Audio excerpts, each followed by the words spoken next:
11. O encontro de Cristão e fiel. Cristão continuou seguindo seu caminho e alcançou uma pequena subida, que foram postas ali de propósito para que os peregrinos pudessem enxergar o que os esperava adiante. Ele subiu e, olhando para frente, viu Fiel à distância e gritou-lhe: Ei! Ei! Alô! Espera aí, que agora você tem companhia. Fiel olhou para trás e Cristão novamente gritou: Espera aí! Espere até eu alcançar você. Não, minha vida corre perigo e o vingador de sangue está atrás de mim. Cristão se comoveu e, redobrando esforço, rapidamente o alcançou. De fato, chegou até ultrapassá-lo, de modo que o último era agora o primeiro. Riu-se então, cheio de si, por ter conseguido tomar a dianteira ao seu irmão, mas calhou que, sem olhar onde pisava, súbito tropeçou e caiu, e não conseguiu levantar-se enquanto Fiel não chegou para ajudá-lo. Vi depois, em meu sonho, que seguiram os dois juntos, demonstrando muito carinho um pelo outro e conversando animadamente sobre todas as coisas que lhe tinham acontecido durante a peregrinação. Cristão foi quem tomou a iniciativa. Honrado e amado irmão Fiel, fico feliz por tê-lo alcançado e por ter Deus abrandado de tal modo nosso espírito, de modo que agora podemos seguir como companheiros por caminho tão aprazível. Fiel. Pensei, caro amigo, que teria a sua companhia já desde a saída da nossa cidade, mas na verdade você partiu antes de mim. Por isso, me vi forçada a percorrer todo esse trecho sozinho. Cristão. Quanto tempo você ficou na cidade da destruição antes de sair em peregrinação depois de mim? Fiel. Até não suportar mais, pois depois da sua partida só se falava que nossa cidade, em breve, seria arrasada pelo fogo vindo do céu. Cristão. O quê? Seus vizinhos é que falaram isso? Fiel. Sim. Por algum tempo, todo mundo só falou nisso. Cristão. E só você, ninguém mais saiu para fugir do perigo? Fiel. Embora, como já disse, muito se falava sobre o assunto, não acho que eles acreditassem realmente nisso. Pois, no calor da discussão, ouvi alguns zombando de você e da sua viagem desesperada, visto que era assim que chamavam a sua peregrinação. Eu acreditei e ainda acredito que o fim da nossa cidade será com fogo e enxofre lá de cima. Portanto, também resolvi fugir. Cristão. Não ouviu nada sobre o meu vizinho volúvel? Fiel. Ouvi sim, Cristão. Ouvi dizer que ele seguiu até o pântano do desânimo, onde, segundo comentaram alguns, acabou caindo. Só que ele não queria que soubessem que isso havia acontecido. Tenho certeza de que ele ficou totalmente emporcalhado com aquela sujeira toda. Cristão. O que os vizinhos disseram a ele? Fiel. Desde sua volta, ele se tornou alvo de muita zombaria, e isso entre gente de todo o tipo. Alguns ainda escarnecem dele e o desprezam, e poucos lhe oferecem trabalho. Hoje ele está 7 vezes pior do que se jamais tivesse saído da cidade. Cristão. Mas por que todos se viraram assim contra ele? Se também desprezam o caminho que ele abandonou? Fiel. O povo diz: enforquem-no. Ele é um vira-casaca. Não foi fiel à sua convicção. Acho que Deus chegou mesmo a incitar inimigos que o vaiassem para fazer dele um exemplo por ter abandonado o caminho. Cristão. Não conversou com ele antes de partir? Fiel. Cheguei a vê-lo certa vez na rua, mas ele me lançou um olhar esquivo de longe, como quem está envergonhado do que fez. Não conversei com ele. Cristão. Bom, logo que parti, tinha esperança nesse homem, mas agora temo que vá perecer na destruição da cidade, pois a ele aconteceu conforme o sábio provérbio: o cão voltou o próprio vômito e a porca lavada voltou-se a revolver-se no lamaçal. 2 Pedro 2,22. Fiel. Também tenho o mesmo temor em relação a ele. Mas quem é que pode evitar o que deve acontecer? Cristão: ora, bom vizinho fiel, melhor é deixá-lo para lá e falar de coisas mais urgentes para nós. Diga-me com o que você deparou no caminho até aqui, pois seria um verdadeiro prodígio se ainda não houvesse encontrado algumas coisas admiráveis. Fiel: escapei do pântano, pois vi você cair nele e cheguei à porta sem passar por esse perigo. Só encontrei certa mulher chamada Libertina, que procurava alguma forma de me prejudicar. Cristão: ótimo que tenha escapado de sua rede. José muito sofreu na mão dela, mas escapou como você. Só que isso quase lhe custou a vida. Gênesis 39. Mas o que ela lhe fez? Fiel: você não pode imaginar, a não ser que já tenha experiência nisso. Como a língua dessa mulher é sedutora. Ela insistiu comigo para que eu a acompanhasse, prometendo-me toda sorte de prazeres. Cristão: certamente ela não lhe prometeu o prazer da boa consciência. Fiel: você sabe o que quero dizer. Todo prazer carnal e mundano. Cristão: graças a Deus você escapou dela. Os odiosos aos olhos do Senhor caíram na vala dessa mulher. Fiel: não sei se realmente escapei dela ou não. Cristão: por quê? Não creio que você tenha cedido aos desejos dela. Fiel: não me corrompi, pois me lembrei de um texto antigo que havia lido, que diz: os seus pés descem para a morte, os seus passos conduzem diretamente para a sepultura. Provérbios 5:5. Assim fechei os olhos, pois não queria me deixar enfeitiçar por seus olhos. Então ela me insultou, mas segui meu caminho. Cristão: não sofreu nenhum outro ataque pelo caminho? Fiel: chegando ao sopé do morro chamado Dificuldade, encontrei um homem bem idoso, que me perguntou quem eu era e para onde eu ia. Eu lhe disse que era um peregrino que seguia rumo à cidade celestial. Disse-me então o velho: você parece ser um homem honesto. Será que você não poderia ficar aqui comigo pelo salário que lhe pagarei? Perguntei então seu nome e onde ele morava. Respondeu-me que se chamava Adão, o primeiro, e que morava na cidade do Engano. Eu lhe indaguei sobre o trabalho e o salário que ele pagaria. Ele respondeu que eram muitos prazerosos e que com o salário eu finalmente seria o seu herdeiro. Perguntei ainda o que havia em sua casa e que outros servos ele possuía. Respondeu que em sua casa havia todos os deleites do mundo e que seus servos eram os que ele mesmo gerava. Pedi que me dissesse então quantos filhos tinha. Disse-me que só tinha 3 filhas: cobiça da carne, cobiça dos olhos e ostentação dos bens. 1 João 2,16.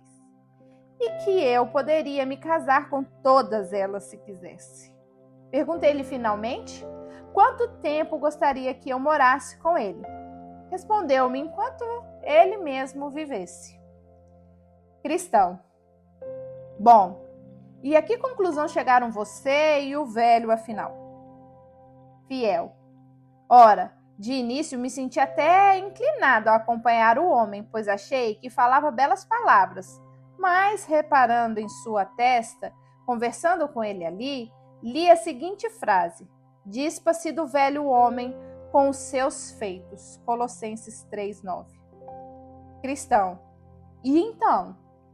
Fiel: então me veio queimando na mente a ideia de que, apesar de tudo o que ele disse, e por mais que me bajulasse, quando me alojasse em sua casa, ele me venderia como escravo. Então pedi que não me dissesse mais nada, pois não me aproximaria da porta da sua casa. Diante disso, ele me injuriou e me disse que enviaria atrás de mim alguém que tornaria o meu caminho amargo para a alma. Aí virei-me para me afastar dele, mas assim que o fiz, senti que ele me agarrava, dando-me puxões fortes que pensei que havia arrancado um pedaço de mim. Isso me fez clamar: ó homem desprezível! Então segui o meu caminho morro acima. Já havia subido a metade da encosta, quando olhei para trás e vi alguém me seguindo, ligeiro como o vento, e ele me alcançou bem no lugar onde fica o banco. Cristão. Foi bem onde eu sentei para descansar, mas o sono me venceu, e ali eu perdi esse rolo que trago junto ao peito. Fiel. Mas ouça-me, bom irmão.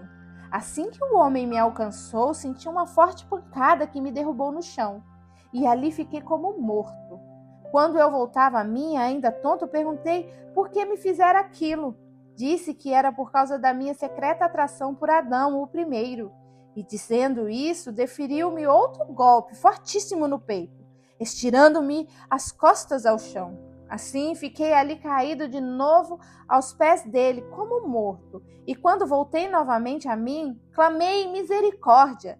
Ele, porém, disse: não sei o que é misericórdia. E de novo me atingiu. Com certeza teria dado cabo de mim. Mas alguém chegou e mandou ele parar. Cristão. Quem foi que mandou ele parar? Fiel. Não o reconheci de início, mas vi as cicatrizes em suas mãos e no flanco, e eu concluí que era o nosso Senhor.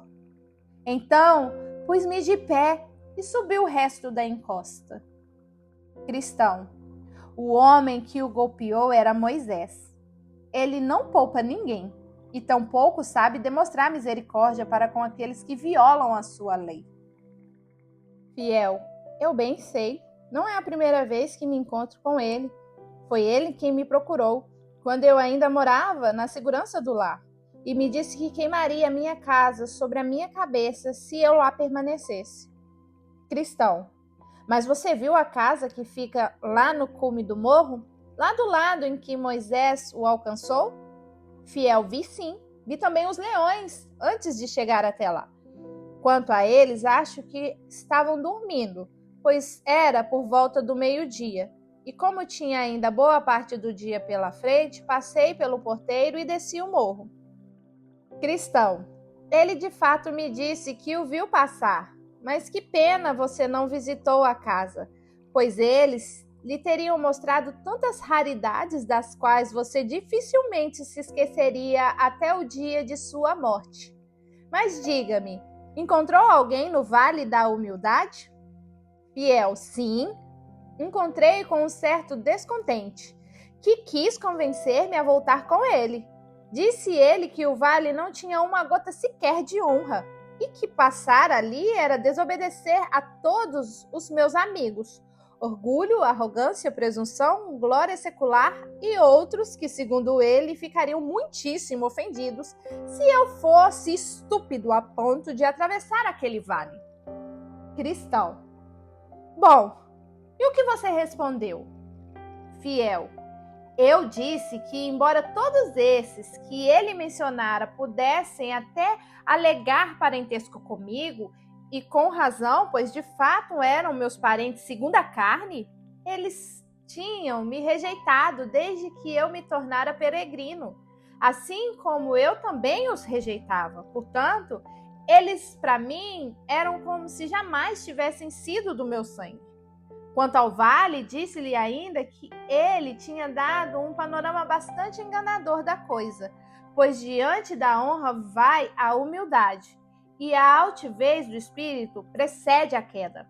Provérbios 16, verso 18 e 18, verso 12. E por isso eu disse que preferiria atravessar o vale rumo à honra, que os mais sábios tanto valorizam, a escolher aquilo que ele estimava mais digno do nosso afeto. Cristão. Não encontrou mais nada no vale? Fiel. Encontrei ainda vergonha. De todos os homens que encontrei em minha peregrinação, ele, acho eu, ter o nome errado. Os outros até se continham diante de alguma argumentação ou outra coisa qualquer. Mas esse vergonha, cínico que era, simplesmente não parava de falar. Cristão: é mesmo? O que ele falou? Fiel: ora, argumentou contra a própria religião. Disse que para o homem era lamentável, vil e desprezível preocupar-se com religião. Falou que a boa consciência não era coisa de homem e que vigiar as palavras e os caminhos para abster-se da intimidadora liberdade com que se costumam os espíritos mais corajosos da época era tornar-se alvo de escárnio. Contrapôs também que poucos dos poderosos, ricos ou sábios já concordaram com a minha opinião e que nenhum deles o fez senão quando se deixou convencer pela tolice, dispondo-se voluntariamente, por falta de juízo, a arriscar perder tudo por aquilo que ninguém sabe o que é. Ridicularizou ainda o estado vil e humilhante da maioria dos peregrinos e também sua ignorância da época em que vive e sua falta de compreensão de toda a ciência natural.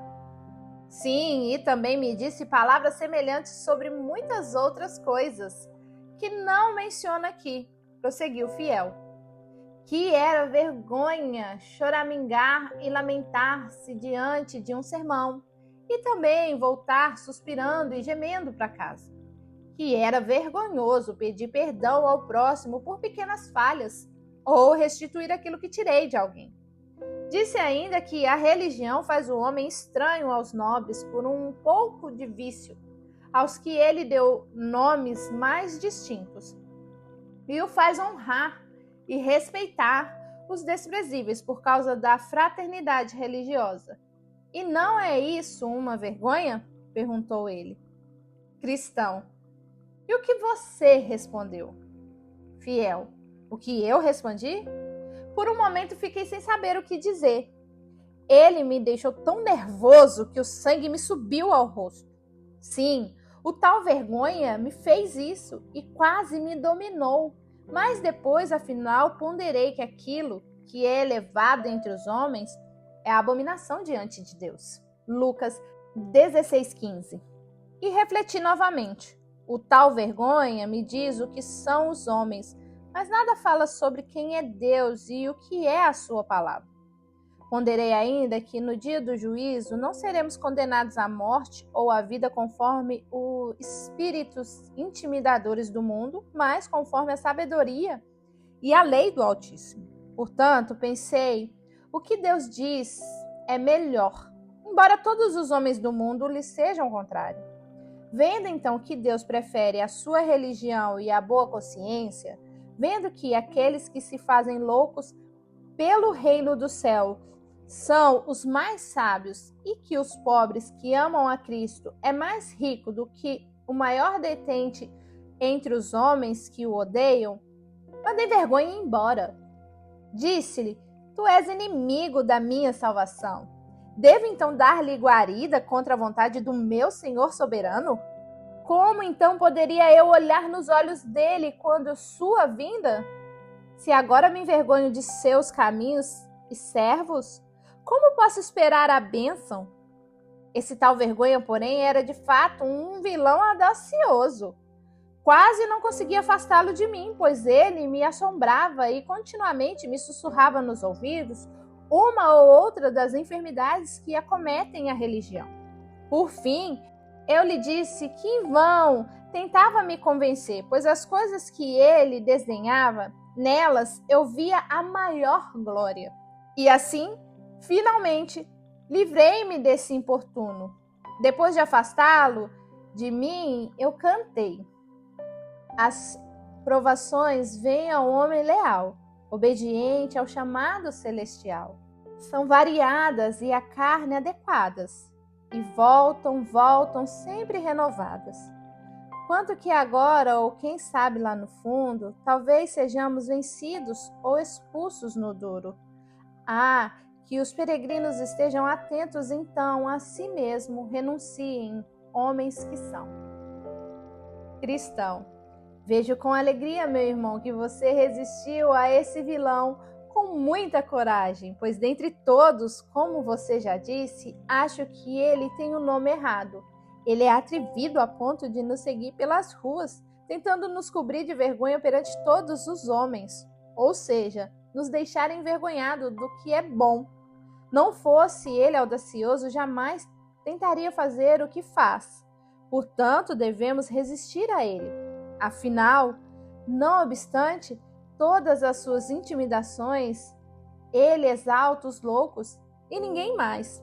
Os sábios herdarão a glória, disse Salomão, mas a vergonha será a exaltação dos loucos. Provérbios 3:35. Fiel.